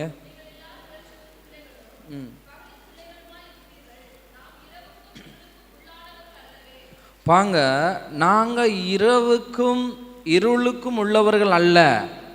அப்படின்னா என்ன செய்யுதுன்னா, இருளில் இருக்கிறவர்கள் கிடையாது நானும் நீங்களும். நான் சொன்ன ஒரு காலத்தில் நாங்கள் ரட்சிப்பை பெறுவதற்கு முன்பதாக எப்படி இருந்தோம்டா, இருளில் இருந்தோம். இப்போ நாங்கள் எப்படி இருக்கிறோம்? வெளிச்சத்தின் பிள்ளைகளாக இருக்கிறோம். நம்முடைய வெளிச்சம் மற்றவர்கள் மேலே என்ன செய்யணும்? மற்றவங்க பார்க்கணும், அயலில் இருக்கிறவங்க பார்க்கணும், மற்றவங்க நம்மளை பார்த்துக்கணும். இவங்க கிறிஸ்துவுக்குள்ள பயபக்தியாக இருக்கிறாங்களே, சாட்சியாக இருக்கிறாங்களே, பரிசுத்தமாக இருக்கிறாங்களே, இவங்க ஆசீர்வதிக்கப்பட்டு இருக்கிறாங்களே, பைபிளை தூக்கிட்டு ஒவ்வொரு நாளும் போகிறாங்களேன்னு சொல்லி நாங்கள் மற்றவர்களுக்கு வெளிச்சத்தின் பிள்ளைகளாய் நாங்கள் ஆண்டவருக்கு பிரியமாக இருப்போம்னால் அநேகர் எங்களை பார்த்து கடந்து வர ஆண்டு உதவி செய்வார். அல்லேலூயா. நாங்கள் வேர்பிரிக்கப்பட்டவர்கள். இந்த உலகத்திலிருந்து நாங்கள் உண்மையிலே ஆண்டவர் எங்களை வேர்பிரித்திருக்கிறார். எல்லா விதத்திலும் நாங்கள் உண்மையில் பரிசுத்தத்தில் தேவனுக்கு வாழ்வதில் நாங்கள் வேர்பிரிக்கப்பட்டோம்னா நாங்கள் இருளே நடக்க மாட்டோம். இருள்னா என்ன? பாவம், காரிருள், அக்கிரமம், சிந்தைகள். அப்போ இவைகளிலிருந்து நாங்கள் வெளிச்சத்தின் ஆண்டவருடைய வசனத்தை, ஜீவ வார்த்தையை மற்றவர்களுக்கு கொடுக்கக்கூடிய ஒரு வெளிச்சம் நம்மளுக்குள்ள பிரகாசிக்கும் என்றால் அது மற்றவர்களை உருவாக்கும், மற்றவர்களை சந்திப்பதற்கு, மற்றவர்கள் ஆண்டவரிடத்தில் வருவதற்கு எங்களுக்கு அவங்க ஆண்டோடைய அன்பை சொல்லுங்கள். நேற்றைய தினத்தில் பாஸ்டர் வீட்டில் சில முஸ்லீம் குடும்பம் வந்திருந்தாங்க. அவங்க எங்கேயோ பல தூரத்தில் இருக்கிறாங்க. அவங்க பாஸ்டருடைய எங்கேயோ கேள்விப்பட்டு அவங்களோட வீட்டை வந்து பல மணி நேரங்கள் நேற்றும் இன்றைக்கும் அவர்களுக்கும் சிஸ்டர் மாறி மாறி ஆண்டோடைய அன்பை, ஆண்டோடைய ரட்சிப்பை, ஆண்டவரை நம்புங்க, ஆண்டவர் உங்களுக்கு இந்த காரியத்தில் உதவி செய்வார் என்ற ஒரு நற்செய்தி அவர்களுக்கு பிரேசிக்கப்பட்ட. அப்போ ஜனங்கள் சில நேரம் இருளில் இருக்கிற ஜனங்கள் எங்கே வராங்க? வெளிச்சத்தின் பிள்ளைகளாக. அப்போ நானும் நீங்களும் வாழுகிற பொழுது நம்முடைய குடும்பத்தில், நம்முடைய பிள்ளைகளுடைய வாழ்க்கையில், கணவனுடைய வாழ்க்கையில் நாங்கள் வெளிச்சத்தின் பிள்ளைகளாய் நாங்கள் இருக்கிற பொழுது நிச்சயமாகவே கர்த்தர் நம்முடைய வீடுகளில் ஒரு பெரிய சமாதானத்தையும் பெரிய ஆசீர்வாதங்களையும் கர்த்தர் கட்டளையிடுகிறவராக இருக்கு. இன்னொரு வசனங்களை வாசிப்போம். லூக்கா 11ஆம் அதிகாரம் 35வது வசனம். லூக்கா 11:35.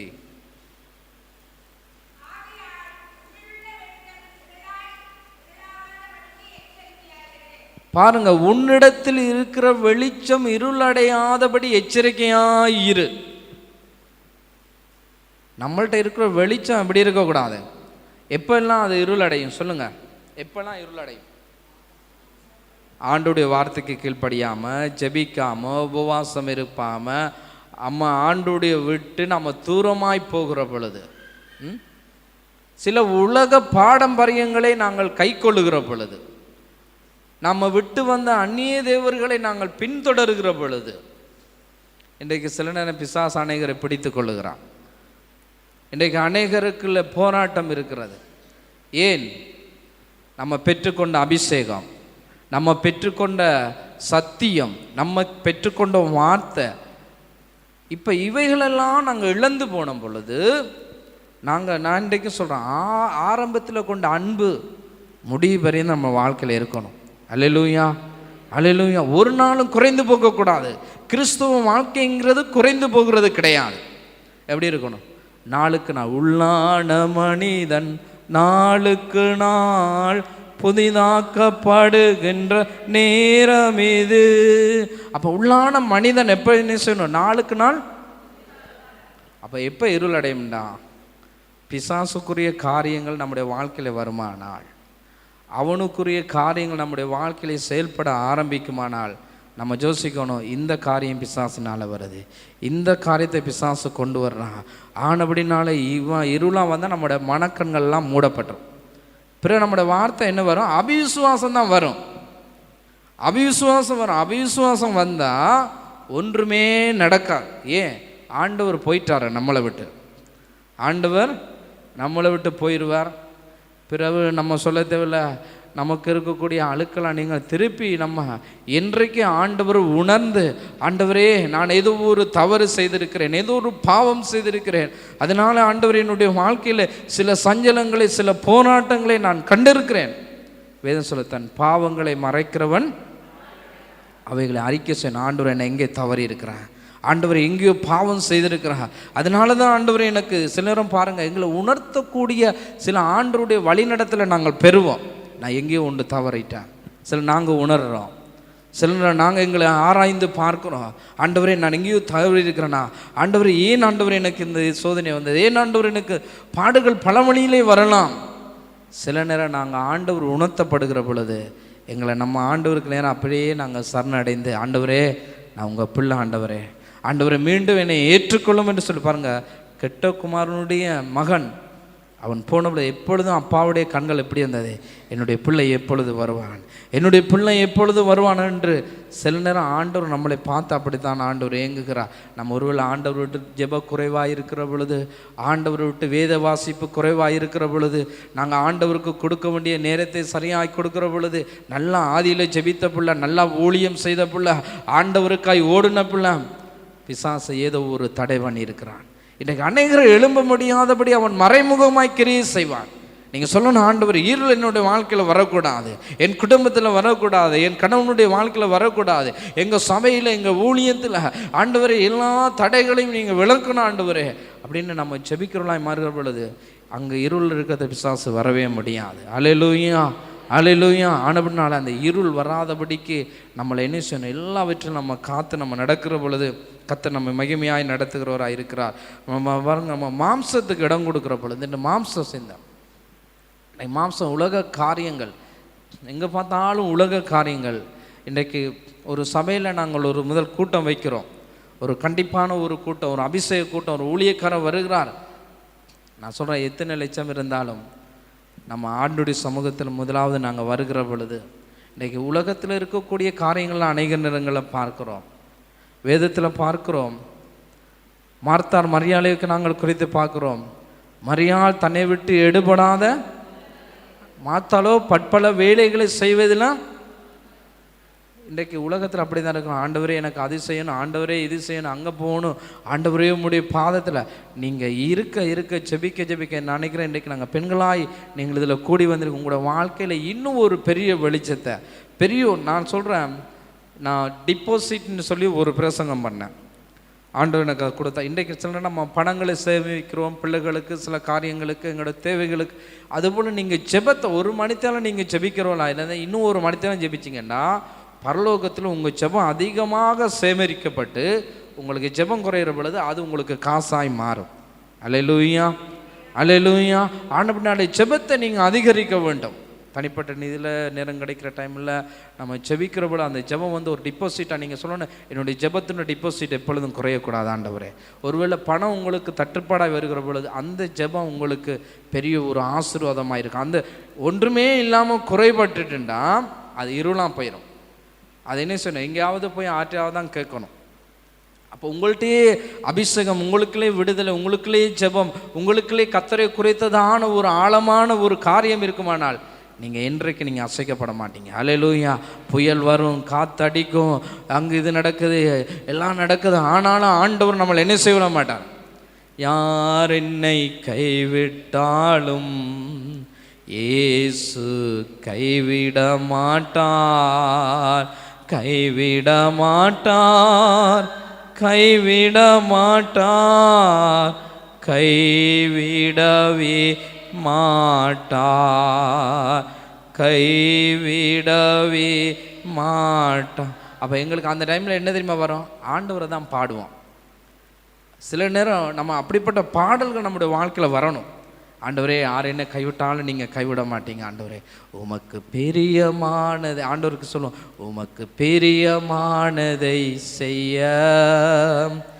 எனக்கு கற்றுத்தாரும் தெய்வமே, உமக்கு பிரியமானதை செய்ய இந்த நாட்கள் எனக்கு கற்றுத்தாரும் தெய்வமே. அப்போ நம்ம சொல்லணும், ஆண்டவரே உமக்கு பிரியமானதை செய்ய ஆண்டவரே எனக்கு கற்றுத்தாங்க. ஆண்டவருக்கு இன்றைக்கு நான் சொல்கிறேன், எதெல்லாம் ஆண்டவருக்கு நான் சொல்லாத சில காரியங்கள் இருக்கலாம், எதுவும் ஆண்டவருக்கு பிரியமில்லாமல் காரியம் இருக்கலாம். ஒன்று, நமக்கு ரட்சிப்பை கொடுத்து அழைத்திருக்கிற தேவன் அவருடைய பிள்ளைகளாக எங்களை தெரிந்திருக்கிறார். அந்த உலகத்தில் முதல் யாரெல்லாம் பாவ மன்னிப்பு நிச்சயம் பெற்று அவர்கள் தேவனுடைய பிள்ளைகளாக தேவன் நம்மளை அழைத்திருக்க ஒரு நாள் நாங்கள் மறக்கக்கூடாது. நாங்கள் அவருடைய பிள்ளைகள். அல்லேலூயா. இந்த பூமியில் தேவன் எங்களை முன்குறித்திருக்க 6 தாய் தகப்பனூடாக நாங்கள் பிறந்திருந்தால் நாங்கள் அவராலே நாங்கள் பிறக்கப்பட்டவர்கள். அல்லேலூயா. அவராலே நாங்கள் தெரிந்து கொள்ளப்பட்டவர்கள், அவராலே நாங்கள் முன்குறிக்கப்பட்டவர்களாய் நாங்கள் இருக்கிறோம். நாங்கள் சொல்லுவோம், ஆண்டவரே, மாம்சத்தின் கிரியைகளோ உமக்கு பிரியம் இல்லாதபடி நாங்கள் வாழாதபடி, ஆண்டவர் இந்த மாம்சத்தின் கிரியையினாலே என்னுடைய பரிசுத்தத்தை நான் கெடுத்து கொள்ளாதபடி நான் வாழ ஆண்டவர் எங்களுக்கு உதவி. வரும், நான் சொல்கிறேன், எல்லாம் வரும். ஆனால் நாங்கள் தான் அதை என்ன செய்யணும். ஆண்டவர் சொல்றார், நீங்கள் பிசாசுக்கு எதிர்த்து நில்லுங்கள், அப்பொழுது அவன் எங்களை விட்டு. அப்போ வரும் காரியங்கள் என்ன, நம்ம வாழுகிற உலகம் மிக இருள் நிறைந்தது. அதான் சொல்கிறோம், அந்த இருளுக்குள்ளாக நாங்கள் மூழ்கி போகக்கூடாது. நம்ம எதிர்த்து நிற்கிற பொழுது அவன் என்ன செய்வான், இந்த மகளை தொட இல்லாது, இந்த மகனை தொட இல்லாது, இந்த பிள்ளையை தொட இல்லாது, இந்த குடும்பத்துக்குள்ள ஏன் அங்கே வெளிச்சம் ஜெபித்து கொண்டு இருக்கிறாங்க, ஆண்டவரை ஆராதித்து கொண்டு இருக்கிறாங்க அப்படின்னு அவன் என்ன செஞ்சிருவான். இது ஜெபமும் இல்லாமல் அணைந்து போன தீவுகளாக இருக்கிற பொழுது நமக்கு அடுத்தபடியாக இருக்கிற இந்த பிரபஞ்சத்தின் பிசாசனவன் நம்ம எங்கெல்லாம் விட்டுட்டு வந்தோமோ மீண்டும் அவன் என்ன செஞ்சிருவான், ஆடுமா ஆடுன்னு சொல்லி அவன் என்ன செஞ்சிருவான், நம்ம வாழ்க்கையை ஆட்ட வலிக்கிறான். நான் மீகாது போராட்டன்னு. அப்போ நம்ம சொல்லணும், ஆண்டவரே உமக்கு பிரியமாக நான் வாழணும், ஆண்டவரே உமக்கு பிரியமாக நாங்கள் ஓடணும் ஆண்டவரேன்னு சொல்லி இன்னும் ஒரு சில காரியங்களை மாத்திரம் சொல்லி நான் முடிக்க டைம் சரியாக வந்துட்டு ஒரே ஒரு வசனத்தை மாத்திரம் சொல்லி நான் முடிக்க போகிறேன். ஒரு வசனத்தை வாசிப்போம். பிலிப்பியர் 2:15 வாசிங்க. பிலிப்பியர் 2:15.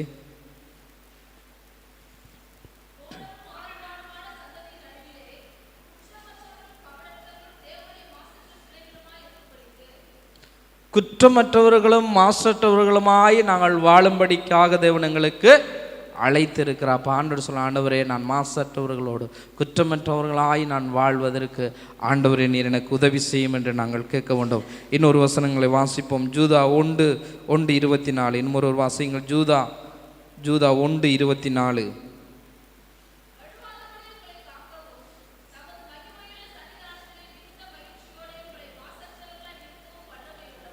மாசற்றவர்களாய் உங்களை நிறுத்தவும், வலுவாதபடி உங்களை ஆண்டவர் காக்கவும், மாசற்றவர்களாய் நம்மளை ஆண்டவர் சொன்ன, ஆண்டவரே நான் மாசற்றவர்களாய் நடக்கணும், ஆண்டவருக்கு பிரியமாய் நடக்கணும் ஆண்டவர் என்று சொல்லி நீங்கள் ஒவ்வொரு நாள் நீங்கள் வேண்டிக் கொள்கிற பொழுது கர்த்தர் உங்களை நடத்த அவர் போதுமானவராக இருக்கிறார். இன்னும் ஒரு வசனங்களை மாத்திரம் வாசித்து நாங்கள் செபிக்க போகிறோம். நாங்கள் எடுத்து வாசிப்போம். 1 யோவான் 1:4 வசனம்.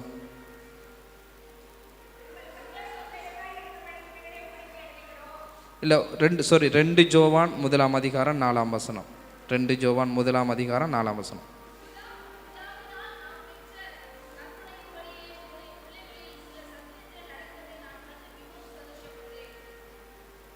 நம்ம அறிந்து கொண்ட சத்தியம். இன்றைக்கு நான் ஒன்றை சொல்லி மாத்திரம் முடிக்க போகிறேன். நம்ம அறிந்திருக்கிற இன்றைக்கு அநேக சத்தியங்கள் வந்துட்டு, பிழையான காரியங்கள் அநேகம் வந்துட்டு, நீங்கள் எங்கே போனாலும் ஃபோன் எடுத்தால், ஊடகங்கள் எடுத்தால் பிழையான வழிநடத்தல்கள், பிழையான சத்தியங்கள் வந்துட்டு நம்ம அழைத்த சத்தியத்தை விட்டு, நம்ம கேட்டுக்கொண்ட சுவிசேஷத்தை தவிர வேறு எந்த ஒரு இருளான சத்தியத்துக்கும், எந்த ஒரு பிழையான காரியத்துக்கும் நாங்கள் எங்களுடைய சத்தத்தை நாங்கள் செவி சாய்ப்போம் என்றால், அன்றைக்கு ஆதாமும் ஏவாளும் வஞ்சிக்கப்பட்டது போல் நம்ம என்ன செஞ்சிருவோம்? கர்த்தர் வைத்திருக்கிற அந்த உன்னதமான திட்டத்தை நாங்கள் இழந்து போயிடுவோம். அல்லேலூயா. இன்றைக்கு பிழையான காரியங்கள் நிறையா வந்துட்டு, உலகத்தில் எங்கு பார்த்தாலும் எப்பொழுதும் கேள்விப்படாத அளவுக்கு இன்றைக்கு சத்தியத்தை விற்கிறவர்களாய் நாங்கள் அநேகரை நாங்கள் பார்க்கிறோம். அந்த வலைக்கில் நாங்கள் அம்பிட்டுறக்கூடாது. யாரோ ஒருவன் சொல்லுவான், இப்படி அப்படி அதுங்க இங்கே, இல்லை இல்லை ஆண்டுடைய வேதம் இங்கே சொல்லுது, நம்முடைய ஊழியக்காரர் நமக்கு எதை காட்டுங்க, அந்த சத்தியத்தில் மட்டும் இருந்தால் தான் நானும் நீங்களும் பிதாவுடைய ராஜ்யத்தில் பிரவேசிக்க முடியுமே தவிர அதையெல்லாமல் நாங்கள் கடந்து போய். இன்னொரு ஒரே வசனம் மட்டும் வாசிப்போம். யோவான் 1:6. யோவான் 1:6.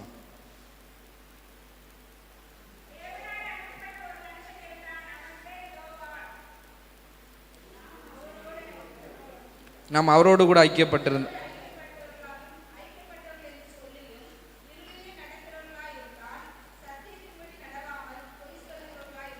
ஆமே, நாங்கள் சத்தியத்தின்படி நடவாமல் பொய் சொல்லுகிறவர்களாய் இருப்போம். நாம் எல்லாரும் நம்ம எழுந்து நிற்போம். ஒரு விஷயம் நாங்கள் செபிக்க போகிறோம். இந்த காலவெளியில் ஆண்டவரே, உமக்கு பிரியமாக நாங்கள் வாழ ஆண்டவரே, நாங்கள் யாவரும் நாங்கள் எழுந்து நிற்போம், கண்களை மூடி. அருமையான தேவனுடைய பிள்ளைகளே, நாங்கள் நித்தியத்துக்காக அழைக்கப்பட்டிருக்கிறோம்.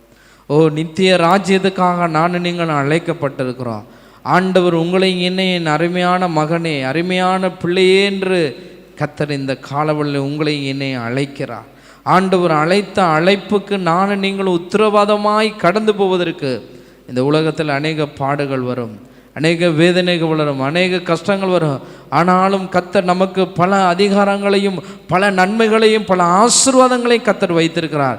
ஆண்டவர் சொல்ல, ஆண்டவரே, என்னுடைய குடும்பம், என்னுடைய பிள்ளை, என்னுடைய சமயம், எங்கள் ஊழியம், ஆண்டவரே நீங்கள் கொடுத்திருக்கிற இந்த காரியத்தில் நாங்கள் பெரியமாய் வாழ ஆண்டவரே, உங்கள் சத்தத்தை நாங்கள் கேட்க ஆண்டவரே இந்த காலவெளிகளுக்கு உதவி செய்யுங்கப்பா என்று சொல்லி நாம் எல்லாரும் ஒரு விஷயம் ஆண்டவருடைய கருத்துக்கு நேராய் ஒப்பு கொடுத்து நாங்கள் ஸ்தோத்திரம் பண்ணுவோம். ஹல்லேலூயா.